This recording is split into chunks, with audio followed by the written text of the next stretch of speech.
ٹھیک ہے, میں اس پہ نو کمنٹس. لیکن ایک بار میں ایک شو دیکھ رہی تھی منصور علی خان صاحب کو, اس میں انہوں نے مریم بی بی سے ایک سوال پوچھا توشہ خانہ سے ریلیٹڈ. انہوں نے کہا نہیں ایسی کوئی بات نہیں ہے. تو انہوں نے پھر کہا نہیں آپ کے ریٹرنز میں لکھا. انہوں نے کہا اچھا آپ اس کو آن ریکارڈ نہیں لائیں گے, میں اس کو چیک کر لوں. تو کچھ تو لوگ ایسے بھی ہیں جن کو یہ بھی نہیں پتا ہوتا کہ ہم نے توشہ خانہ سے کیا کیا لیا, اور وہ کتنا گھپلا کر چکے ہوتے ہیں کہ آن ریکارڈ آ کے ان کو پھر جب دکھانا پڑتا ہے کہ بی بی یہ دیکھیں آپ نے یہ کیا ہوا ہے, اور پھر وہ کہتے ہیں اس کو اگر کسی نے امبیزلمنٹ کی ہے تو اس کو قانون کے کٹہرے میں آنا چاہیے. بالکل ٹھیک ہے, جتنا بڑا عہدہ ہوتا ہے جس کا وہ اتنا ہی زیادہ اکاؤنٹیبل ہے. اب مریم نواز صاحبہ چیف منسٹر پنجاب پہلی مرتبہ بنی ہے تو وہ سب سے زیادہ اکاؤنٹیبل ہے میری نگاہ میں اس ٹائم پنجاب میں کسی کی سب سے زیادہ اکاؤنٹیبلٹی ہونی چاہیے تو وہ مریم نواز صاحبہ کی ہونی چاہیے. اب جس طریقے سے عمران خان صاحب ملک کے وزیر اعظم رہے ہیں تو وہ سابق وزیر اعظم ہے تو ان کی اکاؤنٹیبلٹی بالکل ہونی چاہیے. وہ پبلک آفس ہولڈر رہے ہیں. جب آپ نے پبلک آفس ہولڈ کر لیا نا, جب آپ نے پبلک آفس ہولڈ کر لیا تو پھر آپ اکاؤنٹیبل ہوتے ہیں. بالکل, پھر آپ کو آپ کی تلاشی بھی لوگ لیں گے, پھر آپ سے لوگ سوالات بھی کریں گے. تو اسی طریقے سے دیکھیں نا نواز شریف صاحب کے اوپر وہ توشہ خانہ والی بات کرتے ہیں کہ انہوں نے گاڑی لی, کہ حالانکہ توشہ خانہ رولز میں آپ گاڑی لے نہیں سکتے. تو بات یہ ہے کہ نواز شریف صاحب کو اس وقت کے پرائم منسٹر یوسف رضا گیلانی نے وہ آفر کی تھی, ٹھیک ہے, اور وہ گاڑی اس ٹائم نہیں آئی ہوئی تھی, وہ میرے خیال سے 90s میں وہ گاڑی آئی تھی اور انہوں نے 2008 میں وہ گاڑی لی ہے. تو وہ 10-15 سال بعد انہوں نے وہ گاڑی دی, اور وہ بھی جب یوسف رضا گیلانی پرائم منسٹر تھے تو انہوں نے یہ آفر کی تھی. بہرحال یہ اس طریقے کا معاملہ ہے. ٹھیک ہے, شیخ رشید صاحب کے بہت انٹرویوز تھے, مطلب میں نے یوٹیوب لگایا اس پہ شیخ رشید صاحب, ٹی وی لگایا اس پہ, آل آف سڈن ایسا کیا ہوا کہ ان کی اتنی ڈیمانڈ بڑھ گئی, اور وہ جو انٹرویوز تھے اس میں آپ بھی ہمیں بتائیں گے. ایک اور سوال میں نے دیکھا ہے کہ ابھی تک ہمارے جو لیڈران ہیں ان میں سے کسی نے آ کے اپنا انٹرویو نہیں دیا. مریم نواز صاحبہ نے نہیں دیا. ہم چاہتے ہیں کہ وہ جس طرح آئے 15 دن بعد کچھ اپنا پوائنٹ تو سامنے رکھیں. ایسا تو کچھ ان کی طرف سے نہیں ہو رہا, نہ نواز شریف صاحب کی طرف سے, نہ مریم بی بی کی طرف سے, نہ ہی شہباز شریف صاحب کی طرف سے. تو جو مین لیڈرز ہیں وہ تو انٹرویو دے نہیں رہے. تو ابھی دیا نا, ابھی تو وہ عرب چینل کے اوپر جس میں وہ عربک بول رہے تھے خاتون کو بتا رہے تھے, پرائم منسٹر کے تو انٹرویوز آ رہے ہیں. پاکستان میں کچھ اس طرح کا اسپیشل جو پرائم منسٹر کے تو انٹرویوز ہیں. بالکل آپ صحیح کہہ رہی ہیں, مریم نواز صاحبہ نے انٹرویو ابھی تک نہیں دیا آفٹر سی ایم شپ لینے کے بعد. ابھی تو 100 دن بھی مکمل نہیں ہوئے, لیکن مریم جو ہے وہ بڑا فاسٹ ٹریک کام کر رہی ہیں. تو مریم کا فوکس ہے. تو شیخ رشید صاحب کی مین آپ کا سوال ہے, تو شیخ رشید صاحب نے تو 1-2 انٹرویو نہیں جی, انہوں نے تقریباً 2 درجن کے قریب انٹرویو دیے ہیں. 22 انٹرویو دیے ہیں.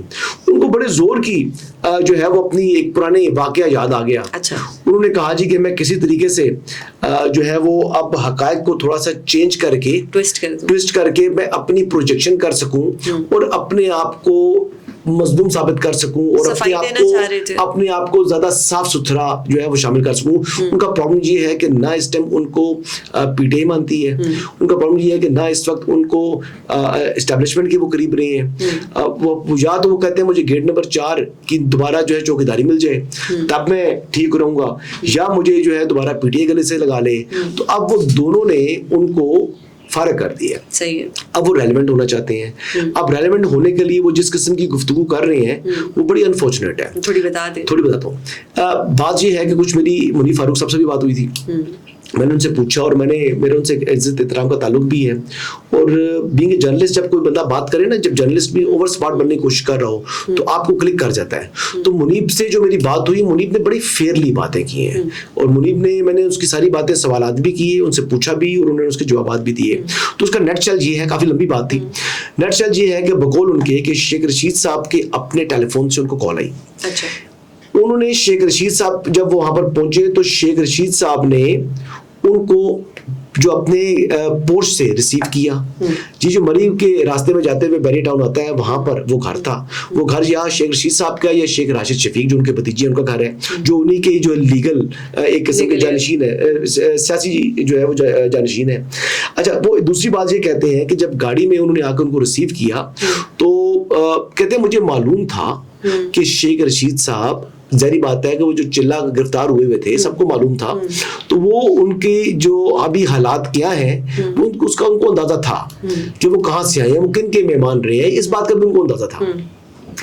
لیکن جب وہ کہتے ہیں جی کہ میں شیخ رشید صاحب کے پاس آیا ہوں, بیٹھا ہوں, تو انٹرویو سے پہلے اور انٹرویو کے دوران 10 مرتبہ یہ بڑی خبر ہے, 10 مرتبہ شیخ رشید صاحب نے لٹرلی ان کے پاؤں پکڑے ہیں اور ہاتھ جوڑے ہیں کہ میری سیاست منیب فاروق تمہارے ہاتھ میں ہے, تو مجھ سے ایسے سوالات مت کرنا اور میری سیاست بچاؤ.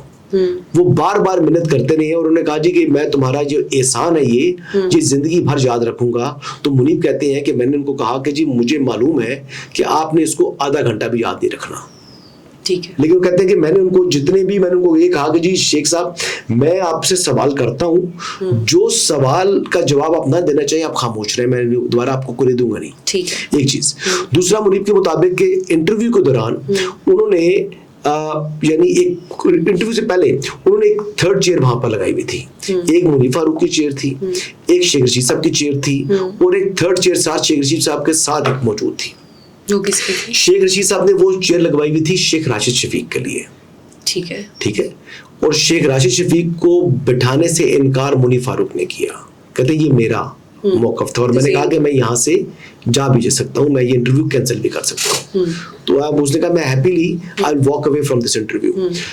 دوسری بات یہ, تیسری, شیخ صاحب نے اپنے سامنے والے میز کے اوپر کچھ پیپرز رکھے ہوئے تھے, اب اس پہ کچھ کٹنگ وغیرہ بھی ہوئی تھی بقول ان کے. شیخ صاحب نے دوران انٹرویو اپنے ایک ملازم کو کہا کہ صوفی کھانا لگواؤ. وہاں پر لوگ اور بھی موجود تھے جس کو میں سے ایک کو انہوں نے کہا جی کہ لگواؤ, کھانا لگواؤ. گھر شیخ رشید صاحب کا تھا, پہلے سے کون لوگ وہاں پر موجود ہے کون نہیں ہے وہ تو تمام لوگوں کو جان بھی نہیں سکتا. میں کسی گھر میں مان جاؤں اور پہلی مرتبہ جاؤں, پہلے بھی میں نہیں گیا ہوا, تو وہاں پر گھر میں اگر کوئی ملازم بیٹھے ہوئے ہیں یا کوئی لوگ بیٹھے ہوئے ہیں تو مجھے تو نہیں معلوم, ہو سکتا ہے رشتہ دار بھی ہو سکتا ہے. تو منیب کا موقف تو یہ ہے. اب آخری بات یہ ہے کہ شیخ رشید صاحب نے شیخ راشد شفیق کی کیوں وہاں پر کرسی لگوائی, امپورٹنٹ بات یہ ہے. تو میرے خیال کے مطابق وہ جن کے مہمان تھے ان کے ساتھ نیگوسیشن شیخ راشد شفیق کی ہوئی ہوں گی, اس نے کوئی گارنٹیز دی ہوں گی, اور پھر انہوں نے ہی کہا ہوگا کہ شیخ راشد شفیق وہاں پر بیٹھ کر وہ بات خود دیکھے گا. تو اگر وہاں پر باقی لوگ بیٹھے ہوئے ہوتے تو پھر کرسی لگوانے کی کیا ضرورت تھی شیخ رشید کی, جس طرح ایک منٹ کے لیے مطلب اٹ ڈزنٹ میک سینس. اور اگر باقی وہ بندے وہاں پر بیٹھے تھے جن کے وہ مہمان تھے, تو آپ فیلڈ کے اندر جو لوگ ہیں آپ کئی لوگوں کو نہیں جانتے ہوتے, وہ کس جو ہے وہ لیول کا بندہ ہے, وہ آفیسر ہے یا وہ ورکر ہے, وہ کون ہے, یو ڈونٹ نو.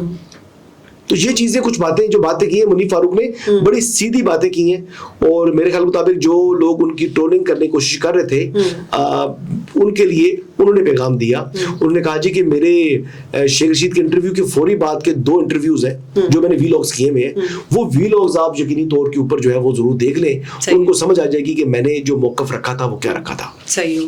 جی حسن, ایک اور سوال, ابھی جو علی امین گنڈا پور صاحب گریڈ اسٹیشن گئے اور وہاں پہ جو ایک کنٹروورسی ہوئی, اس پہ آپ کیا کہیں گے؟ بس آپٹکس تھے جی.